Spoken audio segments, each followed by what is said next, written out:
it's me, Foxy, and this is the book. Book, right? Yeah. Anyway, hi friends, it's me, Faith. This is a book, The War I Finally Won, by Kimberly Brubaker. And I'm gonna read one chapter. It kind of be long, so I don't know.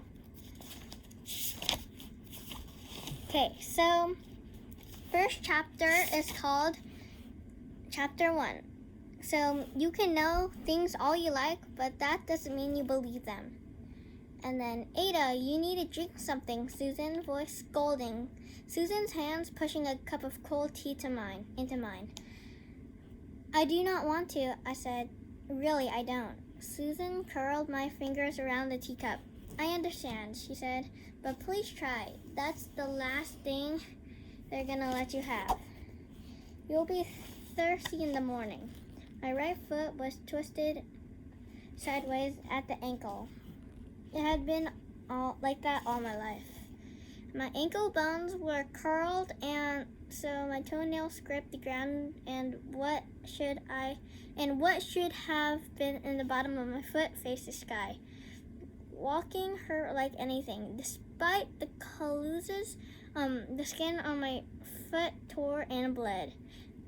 This night in the hospital, nearly 3 years ago, it was September 16th, 1940, a Monday.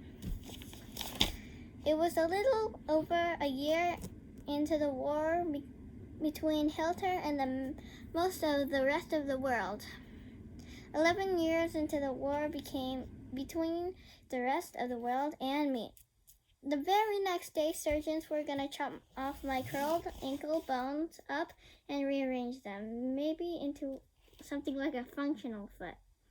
I put the teacup Susan gave me to my lips. I forced myself to sit, my throat closed. I choked. My tea splattered everywhere, the bed covers and my tray. Susan sighed. She mopped up the spilled tea, then motioned for one of the nurses who was putting up the blackout to come in and take away my tray. Since the start of the war, we covered out our windows with blackout screens every night, so the German bombers wouldn't be able to aim out our lights. My hospital wasn't in London, which was getting bombed every night right now, but that didn't mean it wouldn't be hit. You never could tell what Germans would do.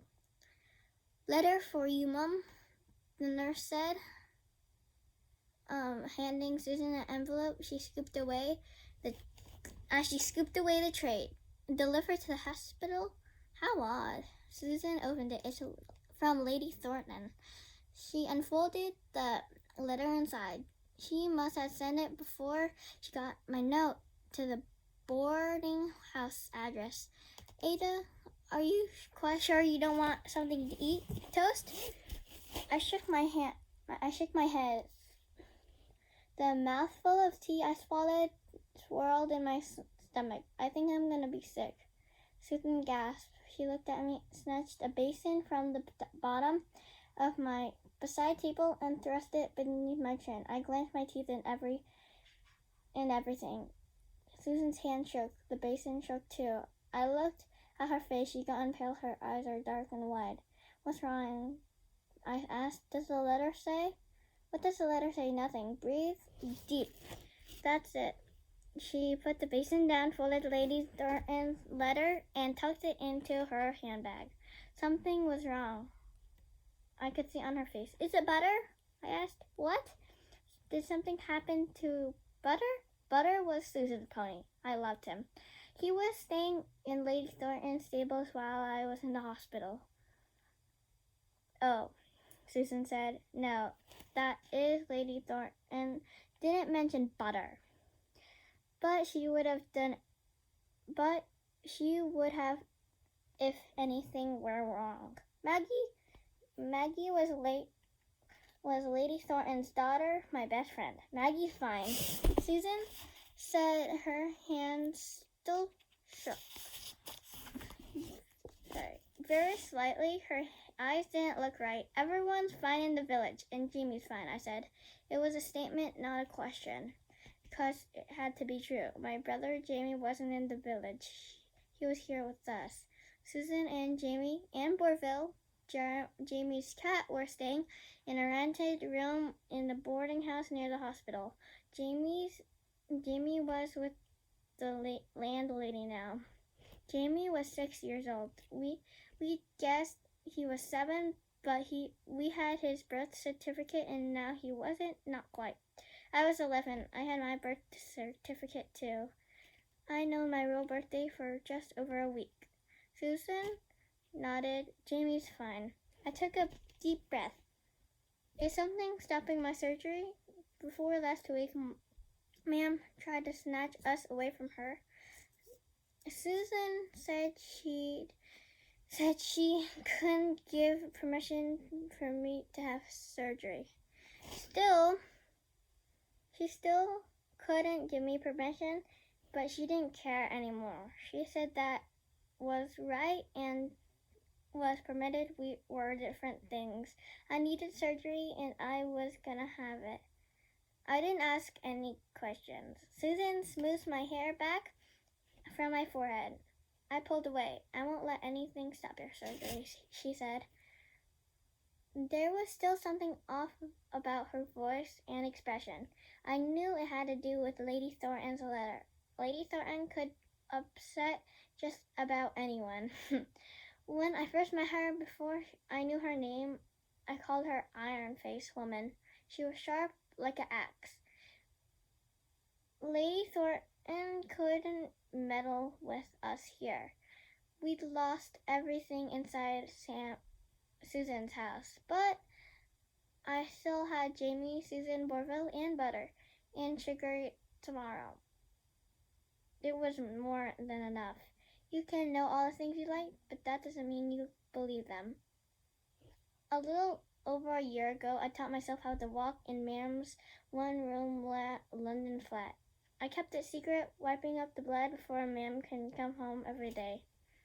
I'd only wanted to be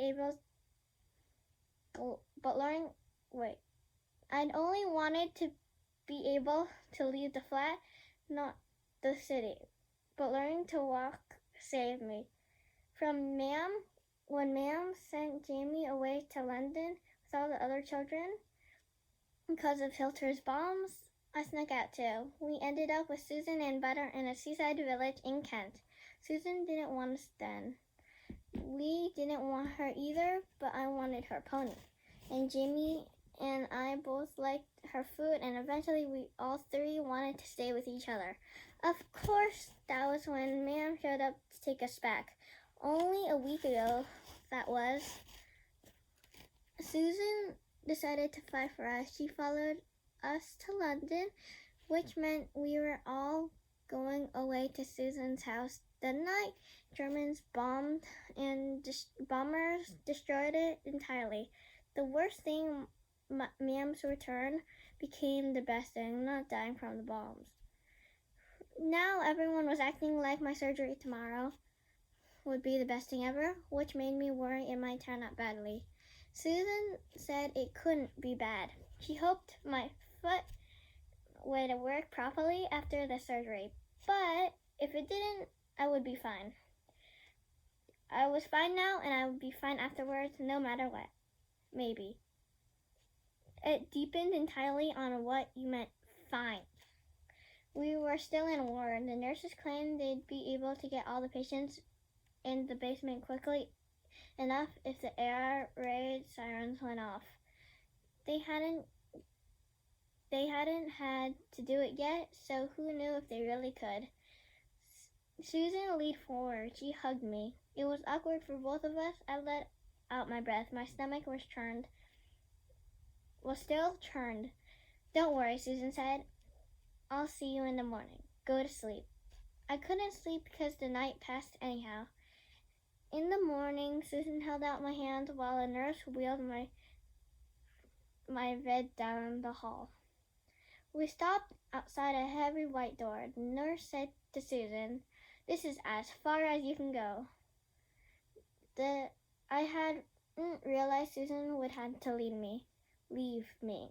I clung to her. What if it doesn't work? For a moment, her fingers tightened around mine. Courage, she said, and let go. In the operating theater, a man in a long gown held a mask in front of my face. When I put this over your mouth, I want you to slowly count to 10. I made it only to 4 before I went to sleep. Coming out of the ether was harder. My right leg was pinned trapped. I couldn't move. I broke in a sweat, struggling to pull myself free. I've been caught bombing, buried in rubble. I couldn't move my leg. Then somehow I was trapped again in the dark cabin beneath the sink in our old flat in London. Ma'am had locked me inside. The cockroaches. Shh. Susan's voice soft in my ear. Settle down. It's over. You're fine. It was not fine. Not in the cabinet. Not with Ma'am. Someone pinned my arm. Threw a blanket over me. Tucked it around my sides. Open your eyes, Susan. The voice said gently. The surgery's over. I opened my eyes. Susan's face swam blurry in front of me. You're safe, she said. I swallowed hard. I said, you're lying. I'm not. I can't move my leg, my right leg, my clubfoot leg. You haven't got a clubfoot. Not anymore, Susan said. I woke up properly in the middle of the night. Screens surrounded my bed. A dim light shone behind them. Susan, I whispered. One of the night nurses came to my bedside. Thirsty, I nodded. She poured me a water and I drank. How badly does it hurt? I couldn't move my right leg because the doctors had put a cast on it after the surgery. I remember that now. Beneath the plaster, a strong, dull edge centered around my right ankle and pulsed towards my knee. I don't know. It always hurts more than you can bear. I shook my head. I couldn't bear almost anything. The nurse smiled. That's right, she said. Your mother said you're a tough one. She handed me a pill. Swallow this. I said, Susan's not my mother. Thank God for that. I swallowed the pill and fell back to sleep. When I opened my eyes again, Jimmy's face was inches from mine. His hair looked like it hadn't been brushed in 2 weeks. His eyes were red and swollen. He was crying. I pushed myself in a panic. What's wrong? Jimmy launched himself on the bed. He banged into my cast. I winced. I put my easy, Susan said, pulling him back. Jimmy buried against me. I put my arms around him and looked over his head to Susan. Tell me what's wrong. It was Lady Thornton's letter, Susan answered. I knew that. And then Jamie said, our man's dead. You can know all these things you not like, but that doesn't mean you have to believe them. Yes, we are done for the chapter, but if you like this video, give it a thumbs up, subscribe, and ring the bell below. This is the cover. This is just the book. I think, I read this whole thing during quarantine, but you have time though. Yeah, but alas, it is time to go. Wait, oh yeah, okay. Well, okay, bye. Bye. I am your worst nightmare. Dun, dun, dun.